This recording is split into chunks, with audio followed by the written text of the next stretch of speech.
Chapter 2. Dad, are you okay? Dad was always careful when we camped. He hung our food up in the trees. He kept a fire going through the night. He slept with a flashlight and a wooden stick, just in case of bears. As if a wooden stick would fight off a bear. As soon as we got up, my dad began to goof around. You guys want to hear a new bear joke? He began. We groaned. My brother is not a morning person, and I hate jokes before breakfast. A bear breaks into camp, my dad began, and chases two guys up a tree.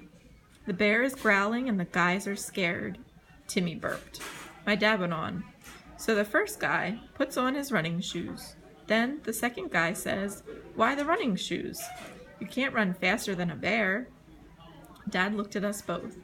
I guess we were getting the punchline. So the first guy says, "I don't need to run faster than the bear. I just need to run faster than you." I shook my head. Timmy burped again. Get it?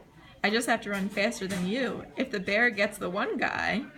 Very funny, Dad, I told him. Bad jokes are a problem when your dad is a teacher.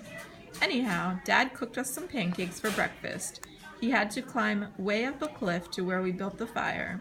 Then he came down with a big pile of pancakes. They were covered with jam and sugar, just the way we like them. So we ate breakfast. About halfway into the pancakes, I got my dad's joke. I guess it was a little funny. Then we cleaned up our stuff and got ready to go. The weather wasn't so good. It was cloudy and the wind would be against us. Still, my dad had a plan.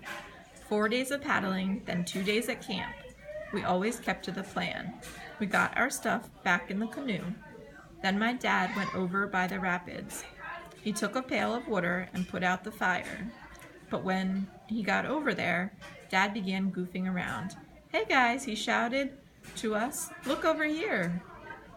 My dad was up on a big rock. He held a piece of wood in one hand. The wood was burning at one end like a torch. "I'm the Statue of Liberty," Dad shouted. Timmy really did laugh at that. I guess it was a kind of dumb 8-year-old joke. Dad kept on. "Give me your poor, you're tired, you're..." That's as far as he got. His foot slipped on a wet rock. Dad lost his balance. For a second, I thought he was still joking. I thought he was pretending to slip on the rock. But this was no joke. Dad was falling. But that wasn't the worst part. Dad didn't just fall into the water. He fell head first and hit some rocks. Then he kind of rolled into the water. "Dad!" Timmy cried. "Stay here," I shouted. "I'm going in." Fast as anything, I pulled off my sweater and jumped into the water. I'm not a great swimmer, but good enough. In 20 seconds, I reached my father. Dad was out cold. A big cut on his head, was bleeding like crazy. The water around him was turning red from the blood. "Now what?" I said to myself.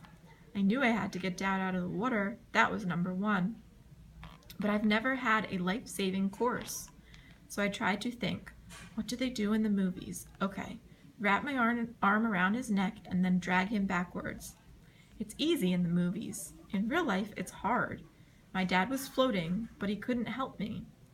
I held him with my arm, but it was too hard to kick beneath him and under the water. My other arm just kept splashing on the surface. My head kept sinking beneath the water. It felt like I was going nowhere. It took a long time to get over to the shore. When I got close, Timmy threw me a rope. Then he pulled both Dad and me in. I crawled up on the rocks, then coughed up the water in my lungs.